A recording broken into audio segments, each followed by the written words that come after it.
ఓం శ్రీ గణేశ శారదా గురుభ్యో నమః. ప్రేక్షకులకు ఆహ్వానం. ఇవాళ మనము మీనరాశి వారికి అక్టోబర్ మాసంలో మాస ఫలితాలు ఏ విధంగా ఉన్నాయి అనే విషయాన్ని తెలుసుకుందాం. సాధారణంగా రాశి ఫలితాలు చెప్పేటప్పుడు ఆ మాసంలో గ్రహ సంచారం ఏ విధంగా జరుగుతోంది, తద్వారా వారికి ఎటువంటి ఫలితాలను మనం ఊహించవచ్చు, ఏదన్నా సూచనలు చేసే అవకాశం ఉంటే అవి అనేది ఈ ఫలితాల్లో చెప్పడం జరుగుతుంది. ఇప్పుడు మరి మీనరాశి వారి విషయానికి వచ్చినట్లయితే వారి గ్రహ సంచారము ముఖ్యంగా జన్మలోకి కుజగ్రహ సంచారం జరుగుతోంది. ఇక భ్రాతృస్థానమైనటువంటి 3లోకి రాహుగ్రహ సంచారము, రోగ రుణ స్థానమైనటువంటి 6వ స్థానంలో శుక్రగ్రహ సంచారం జరుగుతోంది. ఆయన మాసాంతానికి కళత్రమైనటువంటి 7వ స్థానంలోకి వెళ్తున్నారు. ఇక కళత్ర స్థానమైనటువంటి 7లో రవిగ్రహ సంచారం జరుగుతుంది. ఆయన మాస మధ్యంలో 8వ ఆయుర్భావంలోకి వెళ్తున్నారు. ఇక 8లో బుధగ్రహ సంచారము, భాగ్యమైనటువంటి 9వ స్థానంలో కేతుగ్రహ సంచారము, 10వ రాజ్యస్థానంలో గురుగ్రహ సంచారము, 11వ లాభస్థానంలో శనీశ్చర గ్రహ సంచారము మీనరాశి వారికి జరుగుతోంది. మరి ఈ సంచారం వల్ల మీనరాశి వారికి ఎటువంటి ఫలితాలు ఉన్నాయి, ఎటువంటి సూచనలు వారికి చెప్పడం జరుగుతుంది అంటే, రాశ్యాధిపతి అయినటువంటి గురువు ఆయన స్వక్షేత్రంలో ఉన్నాడు కాబట్టి ఎటువంటి కష్టాలు సమస్యలు వస్తున్నా మీరు వాటి నుంచి తప్పక బయటపడగలుగుతారు. అంటే ఈ మాటను మీరు మనసులో ఉంచుకోవడం ద్వారా కష్టాలు జరిగినప్పుడు మీరు కృంగిపోకుండా, సమస్యలు వచ్చినప్పుడు వాటిల్లో మీరు చిక్కుకున్నామే అన్న భావంలోంచి కాకుండా ఎటువంటి పరిస్థితుల్లో నేను ఈ కష్టాల్లోంచి బయటపడగలుగుతాను అన్న ఆత్మస్థైర్యాన్ని మీరు తెచ్చుకోవాల్సి ఉంటుంది. చేసే పనుల్లో కొంత లౌక్యాన్ని ప్రదర్శించాలి. ఎందుకంటే మనకు మంచి కాలం జరగనప్పుడు పనుల్లో విఘ్నాలు రావడము, జాప్యత జరగడము, అనుకోని నిందలు రావడము ఇటువంటివి జరుగుతూ ఉంటాయి. వాటి వల్ల మీరు డిప్రెస్ కాకుండా కొంత లౌక్యంగా మీ మాటను ఒక లౌక్యమైన పద్ధతిలో ప్రవేశపెట్టడం ద్వారా మీరు మంచి ఫలితాలను పొందగలుగుతారు.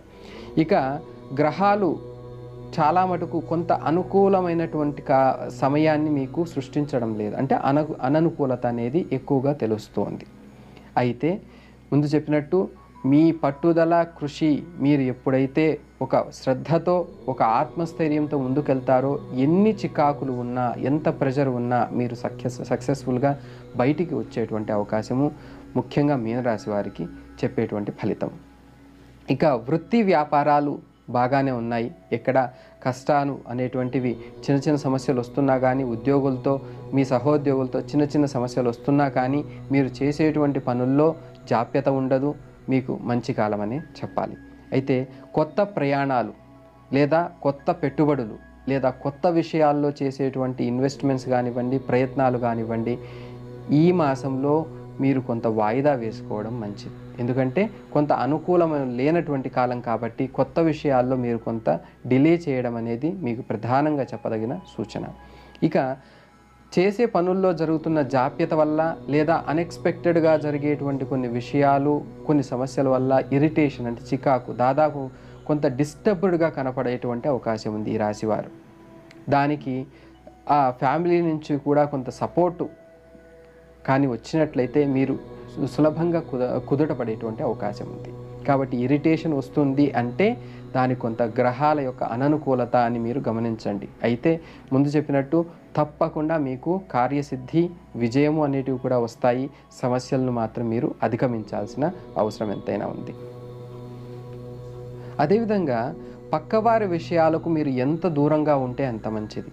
వారికి మీరు సలహాలు ఇవ్వడం ద్వారా, సూచనలు ఇవ్వడం ద్వారా అనవసరంగా మీ మీద ఒక చెడ్డ పేరు రావడం, నిందలు మీ మీదకి రావడం ఉంది. కాబట్టి కొంత మీరు ఆ విషయాల్లో దూరంగా ఉండాలి అనేది మీనరాశి వారికి ప్రత్యేకంగా చెప్పేటువంటి సూచన. అంతేకాకుండా కొంత దుర్వార్త శ్రవణం, అంటే మనకు తెలిసిన వారి విషయాలు కానివ్వండి, ఆప్తులు, బంధువులు ఎవరైనా వారి యొక్క ఆరోగ్య సంబంధ విషయాలు మీకు కొంత అప్సెట్ను కలిగించేటువంటి అవకాశం ఉంది. అంటే అందుకే దుర్వార్త శ్రవణము అనేటువంటిది కొంత గోచరిస్తూ ఉంది. ఇక ఆరోగ్యం కూడా, మీ ఆరోగ్య విషయంలో ఇటువంటి విషయాలు తెలుసుకున్నప్పుడు మీరు కూడా కొంత కలవరపడేటువంటి అవకాశం ఉంది. కాబట్టి కొన్ని జాగ్రత్తలు తీసుకుంటూ ఆరోగ్య సంబంధంగా మీకు ఏమీ కాదు అన్న విషయాన్ని మీరు ముందు మనస్సులో పెట్టుకోండి. ఆ సమస్యలు ఉన్నా కూడా వాటి నుంచి మీరు సులభంగా బయటపడగలుగుతారు. వాటి కోసం ఖర్చులు కూడా చేసేటువంటి అవకాశం ఉంది. కాబట్టి తగు జాగ్రత్తలు తీసుకుంటూ ముందుకు వెళ్ళడం అనేది మీనరాశి వారికి చెప్పేటువంటి సూచన. ఇక ఈ సమస్యల నుంచి, ఆరోగ్యపరమైనటువంటి సమస్యల నుంచి లేదా మానసికపరమైనటువంటి సమస్యల నుంచి బయటపడేందుకోసం ముఖ్యంగా ఈ రాశివారు రుణ విమోచక అంగారక స్తోత్రాన్ని పఠించడము ప్రతి మంగళవారం నాడు, అదేవిధంగా ఆదిత్య హృదయ పారాయణము, గణేష స్తోత్రము, విష్ణు సహస్రనామ పారాయణం చేయడం ద్వారా ఈ సమస్యల నుంచి మీరు సులభంగా బయటపడగలుగుతారు. శుభం భూయాత్.